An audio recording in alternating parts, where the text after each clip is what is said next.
K N Rajanna ಅವರನ್ನ ವಜಾ ಮಾಡಿರೋದು ಖೇದಕರ ವಿಚಾರ ಅಂತ ಹೇಳಿ ಸೋಮಣ್ಣ ಅವರು ಮಾತನಾಡಿದ್ದಾರೆ. ದೇಶಕ್ಕೆ ಮಾರಕವಾಗುವಂತಹ ಪಕ್ಷ ಅಂದ್ರೆ ಕಾಂಗ್ರೆಸ್ ಪಕ್ಷ.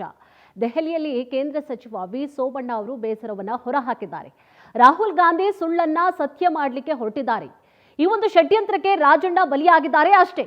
ಇನ್ನು ಕಾಂಗ್ರೆಸ್ನಲ್ಲಿ ಒಬ್ಬಿಬ್ರು ಸತ್ಯವಂತರಿದ್ದಾರೆ. ಕುತಂತ್ರದಿಂದ ಅವರ ರಾಜೀನಾಮೆಯನ್ನ ಪಡೆದುಕೊಳ್ಳಲಾಗಿದೆ.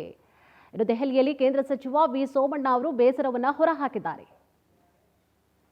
ಈ ಪ್ರಾಯಶ್ಚಿತ್ತ ಪಡ್ತಕ್ಕಂಥ ಕೆಲಸಕ್ಕೆ ನಿಮಗೆ ಆದರೆ ಒಬ್ಬ ಕಾಂಗ್ರೆಸ್ ನಿಷ್ಠಾವಂತ ಕಾಂಗ್ರೆಸ್ ಅನ್ನೋದಕ್ಕಿಂತ ಸತ್ಯವಾಗಿ ಸತ್ಯ ಸಂಗತಿಯನ್ನು ಇದ್ದದ್ದನ್ನು ಇದ್ದಾಗೆ ಹೇಳ್ತಾ ಇದ್ದಂಥ ನನ್ನ ಜಿಲ್ಲೆಯವರು, ತುಮಕೂರು ಜಿಲ್ಲೆಯವರು ರಾಜಣ್ಣವರು, ನಾನು ಕೂಡ ಆ ಕ್ಷೇತ್ರದ ಒಬ್ಬ ಪ್ರತಿನಿಧಿ ಆಗಿರೋದ್ರಿಂದ ಅವ್ರನ್ನ ನಾನು 1 ವರ್ಷ 2 ತಿಂಗಳಲ್ಲಿ ತುಂಬ ಹತ್ತಿರದ ಬಲ್ಲವನಾಗಿದ್ದೀನಿ.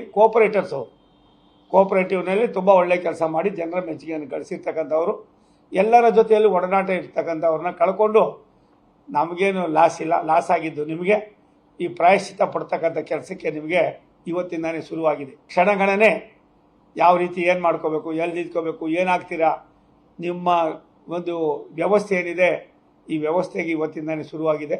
ಸಿದ್ದರಾಮಯ್ಯನವರು ದಿನಗಳನ್ನು ಎಣಿಸಬೇಕಾಗಿದೆ, ಗಂಟೆಗಳನ್ನು ಎಣಿಸಬೇಕಾಗಿದೆ. ತಮ್ಮ ಬಲಗೈ ಬಂಟನನ್ನೇ ಕಳ್ಕೊಂಡು ಇವತ್ತು ಏಕಾಗ್ರಿ ಆಗಿರ್ತೀರಿ. ನಾಳೆ ನಿಮಗೂ ಇದೇ ಗತಿ ಆಯ್ತದೆ ಅನ್ನೋದು ನನ್ನ